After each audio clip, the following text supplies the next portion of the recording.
আসসালামু আলাইকুম, কেমন আছো তোমরা সবাই? আশা করি তোমরা সবাই অনেক ভালো আছো। তো আলহামদুলিল্লাহ আমি অনেক ভালো আছি। Welcome to my new blog. আমার নাম তানহা। তো অনেক দিন থেকে ভাবছি ব্লগ স্টার্ট করব বলে, কিন্তু স্টার্ট করা হয়নি বাড়ির কিছু সমস্যার জন্যে। তো ইনশাল্লাহ এই ফার্স্ট ব্লগ স্টার্ট করলাম। তো তোমরা সবাই পাশে থেকো, আমি শুধু এইটাই চাই। তো তোমরা নিশ্চয়ই ভাবছো আমরা কোথায় যাচ্ছি। তো চলো তোমাদেরকে প্রথম থেকেই বলি। আর সকালবেলা ঘুম থেকে উঠে আমি সব কাজকর্ম শেষ করলাম। তারপর তোমাদের ভাইয়া ঘুম থেকে উঠলো। তারপর আমরা সকালে টিফিন সারলাম। আজকে সকালবেলা আকাশটা মেঘলা করছিল। যখনই ওয়েদার চেঞ্জ হয় না, ওয়েদারের সঙ্গে জানো তো আমার মুডও চেঞ্জ হয়।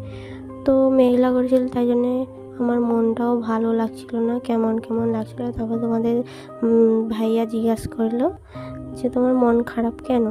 তো আমি বললাম না তেমন কিছু না, এমনি মনটা খারাপ খারাপ করছে। তো আমাদের ভাইয়া বলল তো চলো তোমাকে আজকে কোথাও ঘুরতে নিয়ে যাই। তারপরে আমি প্রথম জিজ্ঞাসা করলাম কোথায় যাব ঘুরতে? না, বললো চলো না, তুমি সেখানে কখনো হয়তো যাওনি। তো আমি অনেক সারপ্রাইজ ছিলাম যে আমি সেখানে কখনো যাইনি, ঘুরতে নিয়ে যাবে বলছে। আমার মনটা অনেক আনন্দ লাগছিল তখন ঘোরার কথা শুনে। তো সব মেয়েদেরই মন মনে খুশি হয়ে যায়। তারপর আমিও রেডি হতে চলে গেলাম, তোমাদের ভাইয়াকেও রেডি হতে বললাম। দুজনেই রেডি হয়ে তারপর তোমাদের ভাইয়া বাইক স্টার্ট করলো। কিছুটা রাস্তা আসার পর আমার মনের মতন দেখো ওয়েদারও চেঞ্জ হয়ে গেল। সত্যি বলো তো, মন ভালো থাকলে সব কিছুই ভালো লাগে। এইরকম ফাঁকা রাস্তায় বাইক রাইডিং করতে কার না ভালো লাগে। সারা রাস্তা তো তোমাদের ভাইয়াকে অনেক জ্বালাতন করলাম, বলছিলাম কখন পৌঁছাবো। তো ফাইনালি পৌঁছে গেলাম। এই দেখো, এটা হলো রাজবাড়ি। প্রথম তো দেখে অনেকই ভয় লাগছিল, দিনের বেলা এত অন্ধকার। তো প্রথম আমি কাছে যাচ্ছিলাম না, তোমাদের ভাইয়া বললো যে চলো কাছ থেকে দেখবো। যেরকম মুভিতে আমরা দেখি না, হরর মুভি আর যেরকম দেখি এরকম ভাঙা বাড়ি এইসব দৃশ্য সব সেমনি লাগছিল, অনেক ভয় লাগছিল। তারপরে সামনে যাচ্ছিলাম, এই দেখো সব ইট আরও সব ভেঙে পড়ে গেছে। সামনে থেকে ক্যামেরায় ফ্রেশ লাগছে, কিন্তু অন্ধকার ছিল। চারিদিকে ঘুরে ঘুরে দেখছিলাম, মনে কত প্রশ্ন উঠছে যে এখানে কত আগে মানুষ থাকতো। মানুষ না থাকলে যা অবস্থা হয় তোমরা দেখেই বুঝতে পারছো। আরও বেশি কেন ভয় লাগছিল তোমরা জানো? এখানেও কেউও ছিল না, শুধুমাত্র একজনই ছিল, এখানকার সেক্রেটারি। সেই যে গাছের কাছে দাঁড়িয়ে আছে দাদুটা, তিনি। সেই যে ভাঙা বাড়িটা দেখতে পাচ্ছ, সেটা হলো বড় রাজবাড়ি। এইসব দেখে আগেকার ফিলিং আসছিল। কত গাছ দেখো, বট গাছ, চারদিকে পুরো বাড়িটা বট গাছের শিকড়ে ভর্তি ছিল। এই দেখো, এই বোর্ডে লেখা আছে যে বাড়ির উপরে উঠলে আইন ব্যবস্থা করা হবে। আর এখানে অনেক সাপ, পোকা মাকড়, কীটপতঙ্গ ভর্তি, তাই জন্য যাওয়া নিষেধ। তো এই বাড়িটা চারদিকে দেখছিলাম ঘুরে ঘুরে। তো আমরা এবার বাড়িটার সেই দিকে আগের মেন গেটের দিকে যাব, যেখান দিয়ে বাড়িতে প্রবেশ করা হতো। এইরকম ফাঁকা জায়গায় কেউ না থাকলে কত ভাল লাগে। দুজন হাত ধরে ঘুরবো, মনের মতন গল্প করব, দেখার মতন কেউ থাকবে না। তো এই দিক দিয়ে আমরা যাচ্ছি সিধা গেটের দিকে। চারিদিকে ছোট ছোট গাছের চারা লাগানো ছিল, জাল দিয়ে ঘেরা, যেন কেউ নষ্ট না করতে পারে। তো সেখানে জাল দিয়ে ঘেরা এক বাউন্ডারি ছিল। তো এই দিক দিয়ে আমরা ভিতরে যাব। এই দেখো কত বড় একটা বট গাছ, চারদিকে শুধু ভাঙাচোরা দেওয়াল দাঁড়িয়ে ছিল। এই বাড়িতে শুধু অনেকগুলো জানালা। আর দেখো এখানে একটা রাস্তা ছিল। আগের যুগে যখন এই বাড়িটা ছিল কত সুন্দর না ছিল। সময়ের সাথে সাথে বাড়িটাও ভেঙে চুরে শেষ হয়ে যাচ্ছে। মানুষের জীবনও ঠিক সেমনি।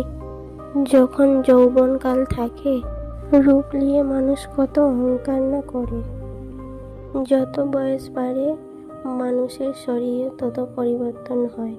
এই বাড়ির মতন তার অহংকারও সেমনি ভেঙে চুরে শেষ হয়ে যায়।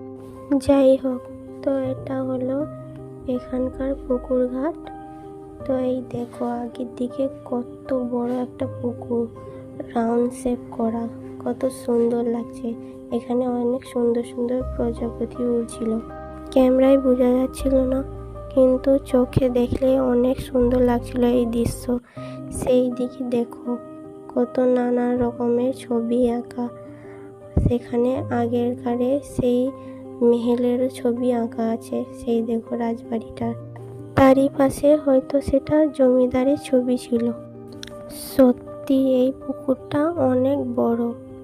যখন এখানে জল ছিল কতই না সুন্দর লাগতো। আমি মনে মনে শুধু এইসব ভাবছিলাম। তোমাদের ভাইয়াকে তো অনেক প্রশ্ন করছিলাম, সে তো উত্তর দিতে দিতে লাস্টে হাঁপিয়েই বলল আমি আর উত্তর দিতে পারবো না বাবা তোমার। রাজবাড়ি থেকে সিধা আমরা আগের মাঠের দিকে আসলাম। এটা ছিল রাজবাড়ির আগের দিকে মাঠটা, কত সবুজ ঘাস। দেখো মাঠটা অনেক বড়ই ছিল। আমি একটা জিনিস দেখতে পেলাম, কি জানো? চলো তোমাদেরকে দেখাই। ওই দেখো দূরে দোলনা। দোলনা দেখে তো ছোটবেলার কথা মনে পড়ে গেল। অনেক দিন আগে আমি দোলনায় বসছিলাম। বিয়ের পর থেকে আর একদমই দোলনায় বসা হয়নি, এই প্রথমবার দোলনায় বসলাম। ছোটবেলার কথা মনে পড়ে গেল। তো কিছুক্ষণ দোলনা চড়ার পর আমাদের ঘোরা শেষ।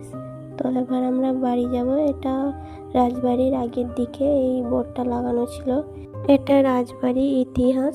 এখানে রাজা রানী সব কথাই লেখা আছে। তো তোমরা কারা কারা এখানে এসেছো, এই জায়গাটা চিনো, এই জায়গার নাম অবশ্যই কমেন্ট সেকশনে জানিও কারা কারা ঘুরতে এসেছো। তো যারা এখানে ঘুরতে আসোনি অবশ্যই ঘুরতে এসো, তোমাদেরকে অনেক ভালো লাগবে এই জায়গাটা। আর একটা কথা কি জানো, এই যে আগের দিকটা দেখতে পাচ্ছ এটা হলো হাই স্কুল, মানে রাজবাড়ির পাশেই হাই স্কুল। এটা হলো হাই স্কুলের আগের দিকে একটা পার্কের মতন করা, অনেক ফুল গাছ অনেক কিছু। তো বাইরে আসার পর দেখতে পাচ্ছ এটা হলো বাইরের গেট। আমরা এবার যাব সোজা বাড়ির দিকে। তোমাদেরকে ভিডিও কেমন লাগলো অবশ্যই জানাতে ভুলো না। সাবস্ক্রাইব করে আমার পাশে থেকো। তোমাদেরকে আরেকটা জিনিস দেখে দেখো, এই দেখো আকাশটা কত সুন্দর লাগছে। এই রকম আকাশ দেখে মনে একটা শান্তি অনুভব আসে। তো টাটা, আজকের ব্লগটা এখানে সমাপ্ত করলাম। আগের ভিডিওয় আবার দেখা হবে।